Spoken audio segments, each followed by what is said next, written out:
हाँ जी, नमस्कार। एक बार फिर से आपका बहुत बहुत स्वागत है वाइस पाठशाला में।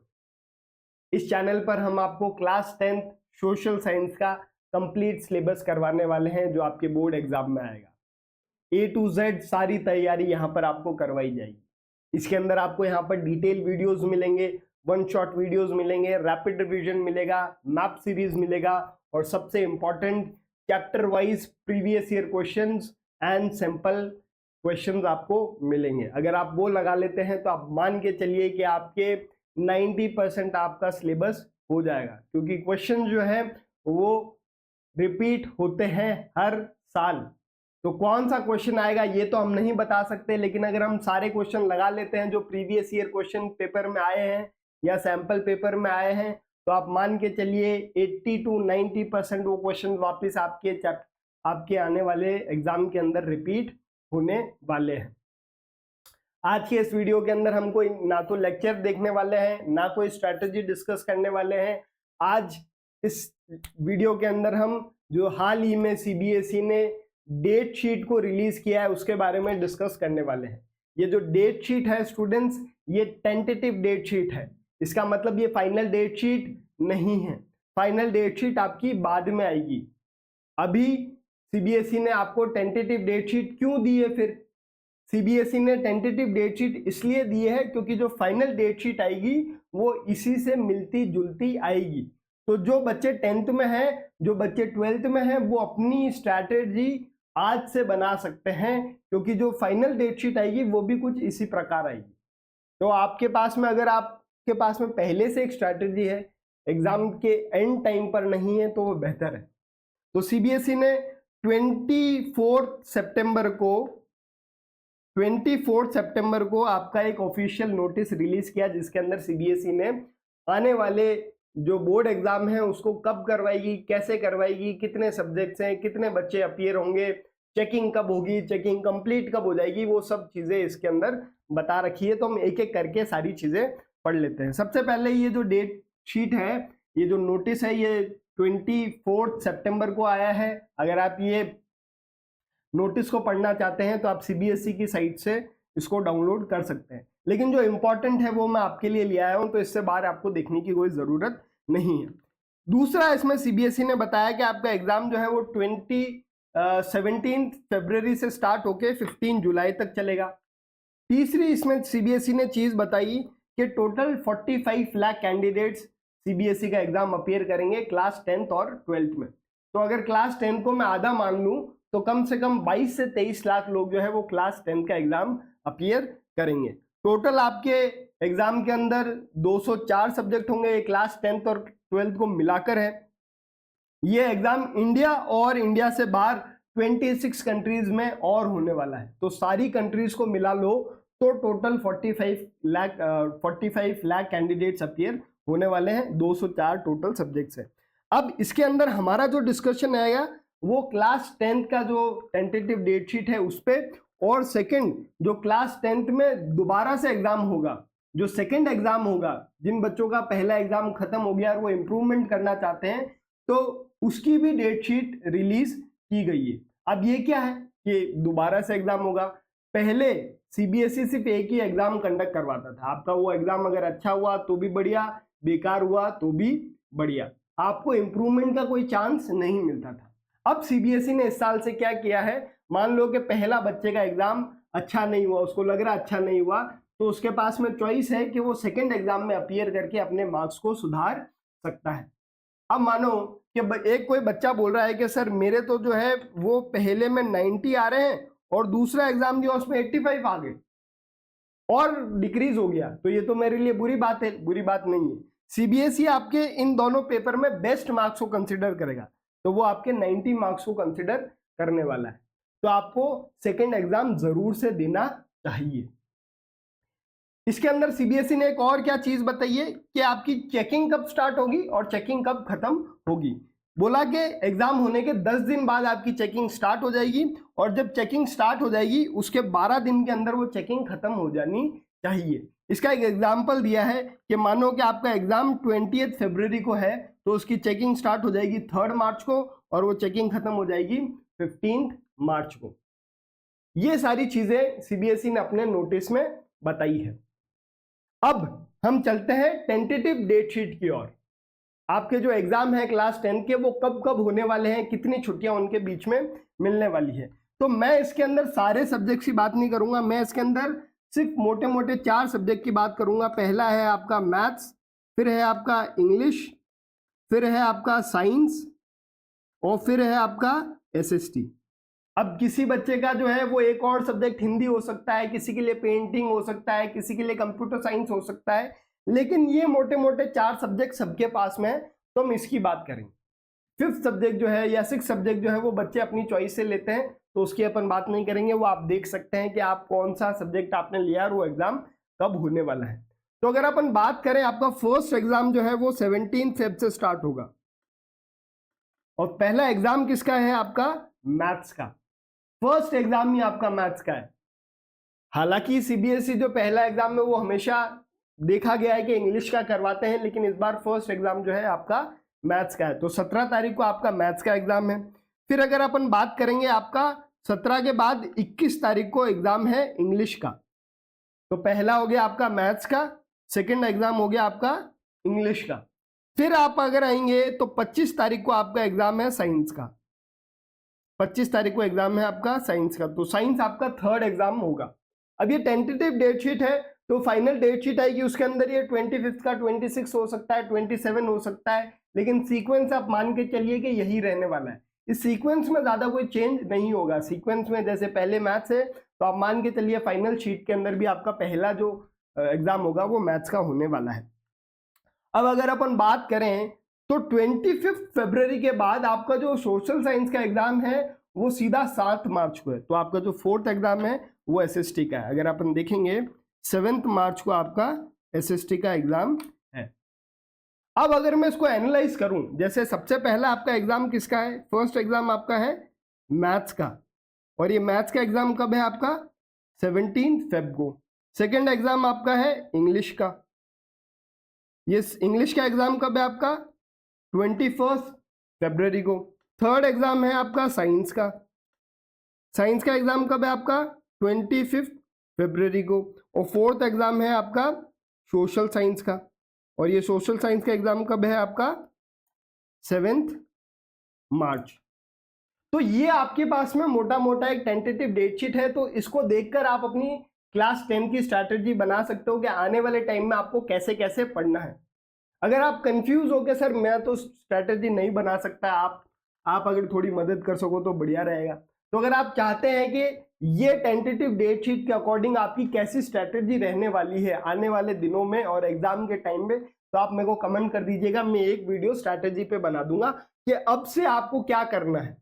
बच्चे क्या है ना, एग्जाम जब आता है बहुत टेंशन लेते हैं, और आप मान के चलो 10th क्लास का एग्जाम इतना इजी एग्जाम है जिसकी कोई हद नहीं है।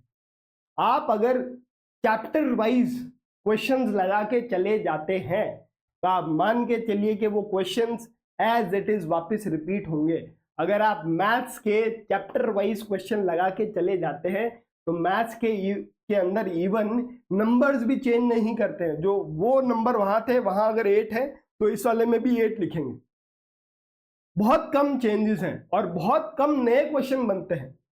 तो अगर आपको कुछ नहीं करना है तो सबसे इंपॉर्टेंट है आप चैप्टर वाइज क्वेश्चंस लगा लीजिए। अब सवाल ये आएगा सर चैप्टर वाइज क्वेश्चंस हमको मिलेंगे कहां से? तो सोशल साइंस के चैप्टर वाइज क्वेश्चन तो मैं आपको अवेलेबल करवा दूंगा। 2025 से लेके 2013 तक के आपको सारे पीवाईक्यू और sample question papers chapter wise मैं आपको करवा दूंगा, चैप्टर वाइज आपके करवा दूंगा। तो सोशल साइंस की तो आपको कोई दिक्कत होनी ही नहीं चाहिए। अब बाकी सब्जेक्ट आपको जो टीचर अच्छा लगता है, या सोशल साइंस में भी आपको जो टीचर अच्छा लगता है आप उनसे पढ़ सकते हैं, लेकिन मैं आपको बोलूंगा सबसे इंपॉर्टेंट है चैप्टर वाइज क्वेश्चंस लगाना। तो ये आपको अगर चैप्टर वाइज क्वेश्चंस कहीं से भी मिल जाते हैं तो आप इनको जरूर लगाइए। अच्छा, अब कुछ लोग बोलते हैं कि जो चैप्टर वाइज क्वेश्चन है ये रिसेंट ईयर के लगाने चाहिए क्योंकि पैटर्न चेंज हो रहा है, ट्रेंड चेंज हो रहा है। फिर बोलेंगे कि सैंपल क्वेश्चन लगाओ। पहले बोल रहे हैं ट्रेंड चेंज हो रहा है, फिर सैंपल क्वेश्चन लगाओ। अब सैंपल क्वेश्चन कैसे बनाओगे? या तो आप खुद बना के आंसर लिख रहे हो, इससे बढ़िया है कि सीबीएसई ने जो ऑलरेडी क्वेश्चंस दे रखे हैं वही आप लगाओ। अच्छा, पहले कोई चैप्टर था वो अब नहीं आ रहा तो वो क्वेश्चन मत लगाओ, लेकिन सारे क्वेश्चंस आप चैप्टर वाइज लगा लोगे तो आप 85 to 90% आपकी तैयारी जो है वो इस चीज से हो जाएगी। और ये काफी आसान है, बस इसके अंदर एक मेहनत लगती है कि आपको सारे ईयर के सैंपल पेपर, सारे ईयर के प्रीवियस क्वेश्चंस और उनको चैप्टर वाइज अरेंज करना है आपको। अगर आप इतना कर लेते हैं तो आप मान के चलिए आपकी 80 to 90% जो तैयारी है वो हो गई है। तो ये जो डेट शीट रिलीज की है इसके अंदर आप जो है, जो आपके ये बीच में छुट्टी है, जैसे मैथ्स और इंग्लिश की अगर अपन बात करें तो बीच में जो है 3 दिन की छुट्टी है, 18th, 19th और 20th। और अगर इंग्लिश और साइंस की बात करें तो इसमें भी 3 दिन ही है, 22 तारीख, 23 तारीख और 24 तारीख। लेकिन जो साइंस और सोशल साइंस के बीच में जो गैप है वो 9 दिन का गैप बता रहे हैं। फॉर एग्जाम्पल अगर आप देखोगे 26 तारीख, 27 तारीख, 28 तारीख, 1 तारीख, 2 तारीख, 3 तारीख, 4 तारीख, 5 तारीख और 6 तारीख, तो ये टोटल आपके 9 डेज बन रहे हैं। तो सोशल अगर आपकी पहले से कंप्लीट नहीं है या कुछ छूट गया तो भी आप इन 9 दिनों में कर सकते हो। लेकिन साइंस में आपके पास में ये चॉइस नहीं होगी कि आप जो है वो इंग्लिश के एग्जाम के बाद अपनी प्रिपरेशन स्टार्ट कर रहे हो। हालांकि आपकी प्रिपरेशन तो फरवरी तक खत्म हो जानी चाहिए, सारे सब्जेक्ट खत्म हो जाने चाहिए, लेकिन मैं जानता हूं कि बहुत सारे ऐसे बच्चे हैं जो ऐसा नहीं कर पाएंगे या करेंगे भी नहीं। वो एंड में एग्जाम होगा उससे 2 दिन पहले ही पढ़ेंगे। तो वो जो बच्चे हैं एंड टाइम पे प्रिपरेशन करने वाले, वो अपनी स्ट्रैटेजी इस टेंटेटिव डेट शीट के अकॉर्डिंग बना सकते हैं। अगर वो नहीं बना पा रहे, कंफ्यूज रहे, तो आप चाहते हैं मैं बनाऊं तो आप कमेंट में कर दीजिए, मैं एक स्ट्रैटेजी बना के दे दूंगा। ये आपकी सेकंड एग्जाम की डेट शीट है। फर्स्ट एग्जाम आपका मेन एग्जाम हो गया, ये आपका सेकंड एग्जाम है। तो फर्स्ट एग्जाम आपका जो है वो 17 फेब से स्टार्ट होके 7 मार्च तक चल रहा है। अगर मैं बात करूं, पहला आपका मैथ्स का पेपर है और लास्ट पेपर है आपका सोशल साइंस का। ये पेपर हो गया और फिर आपको पता चला सर कुछ पेपर अच्छे नहीं हुए, कुछ बेकार हो गए, तो मैं सजेस्ट करूंगा कि जो पेपर अच्छा हुआ वो भी वापस से दे दो, जो खराब हुआ है वो भी वापस से दे दो। क्यों दे दो? क्योंकि सीबीएसई इन दोनों पेपर में जो बढ़िया स्कोर है उसको मानेगा। फॉर एग्जाम्पल आपके एक पेपर में आए 98 नंबर, आप बोले सर मैं ये पेपर क्यों दूं, मेरा पेपर तो बढ़िया ही है। क्या पता आप दूसरा पेपर दो तो आपके 100 नंबर आ जाए, और क्या पता आप दूसरा पेपर दो तो 97 नंबर आ जाए। लेकिन सीबीएसई कौन सा मानेगा? जो बेस्ट स्कोर है। फॉर एग्जाम्पल आपने ये 2 पेपर दिए तो 100 मानेगा, और ये 2 पेपर दिए तो 80, 98 मानेगा। तो सभी बच्चों को ये एग्जाम वापस से देना चाहिए। अब इसमें क्या है, इसमें अगर आप देखोगे तो सेकेंड एग्जाम जो है आपका 15 मई से स्टार्ट हो रहा है और वो खत्म हो रहा है आपका 30 मई को। तो इसमें भी पहला पेपर जो है आपका मैथ्स का रहेगा, दूसरा पेपर आपका साइंस का है, तीसरा पेपर आपका सोशल का है और चौथा पेपर आपका लैंग्वेज पेपर है। अब लैंग्वेज पेपर की डेट नहीं दी है, या तो वो हिंदी हो सकता है या वो इंग्लिश हो सकता है। लैंग्वेज पेपर या तो आपका 26 मई को होगा या 30 मई को होगा। जो मैथ्स है वो आपका 15 मई को होगा, जो साइंस है आपका 19 मई को होगा, और सोशल साइंस जो है आपका 22 मई को होगा। यहाँ देखोगे तो ये 15 मई को मैथ्स है, फिर 19 को साइंस है, फिर आपका 22 को सोशल साइंस है, फिर 26 को लैंग्वेज है और 30 को भी लैंग्वेज है। अब ये लैंग्वेज 26 को हिंदी है या इंग्लिश है या फ्रेंच है वो अपने को नहीं पता, लेकिन ये मोटा मोटा जो है वो शीट है।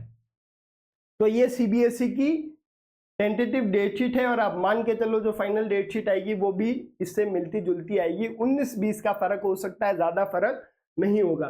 तो इस डेट शीट के अकॉर्डिंग आप अपने आने वाले टाइम की तैयारी कर सकते हैं, अपनी स्ट्रैटेजी बना सकते हैं, ताकि एंड में जो है आप पे बोर्ड नहीं जो है वो आप टेंशन नहीं लें, आपके ऊपर जो है वो बर्डन नहीं आए। ये कब होगा? जब आप पहले से तैयारी करके रखेंगे। और सबसे इंपॉर्टेंट मैं आपको बता रहा हूं, अगर आप चैप्टर वाइज क्वेश्चंस लगा लेते हैं तो आपके लिए मोर देन इनफ है। 90 मार्क्स आपके ऐसे ही आ जाएंगे, एनसीईआरटी पढ़ने की भी जरूरत नहीं है। लेकिन मैं आपको कभी ये सजेस्ट नहीं करूंगा कि आप सिर्फ प्रीवियस ईयर क्वेश्चन पेपर लगा लो या वो कर लो। मैं आपको ये सजेस्ट करूंगा कि हर एक बच्चे को एक बार एनसीईआरटी खुद से पढ़नी चाहिए, चाहे उसमें किसी भी टीचर से पढ़ा है। क्योंकि जब वो खुद एनसीईआरटी पढ़ेगा तो उसके कंसेप्ट और ज्यादा क्लियर होंगे। और अगर आपके कंसेप्ट क्लियर हैं तो जो कॉम्पिटेंसी बेस्ड क्वेश्चन आते हैं ना वो आप आसानी से लगा पाओगे, क्योंकि टीचर जो है वो कुछ चीजें ऐसे मान के चलता है इतना तो बच्चों को आता होगा, तो वो पढ़ाते वक्त आपको एक्सप्लेन नहीं करेगा, लेकिन आप मान के चलो बहुत सारे बच्चे ऐसे होते हैं जिनको वो चीज नहीं आती, तो वो छूट जाएगा। अब वो छूटना नहीं है, उसके लिए उसको एनसीईआरटी पढ़नी पड़ेगी। अब वो जब एनसीईआरटी पढ़ेगा और उसको लगेगा कि यहाँ मेरे को ये नहीं आता, और वो जब टीचर से जाके पूछेगा सर इसका क्या मतलब है, और सर जब उनको बताएंगे उसका मतलब, तो उसके जो कंसेप्ट है वो क्लियर हो जाएंगे।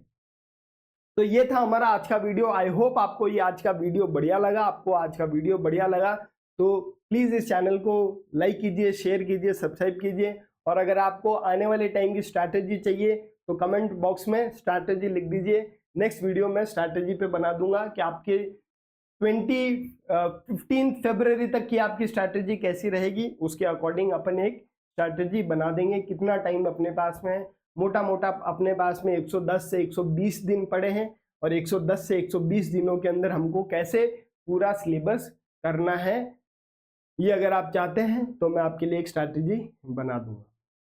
ठीक है स्टूडेंट्स, तब तक के लिए हम मिलते हैं नेक्स्ट क्लास के अंदर। तब तक के लिए जय हिंद, जय भारत।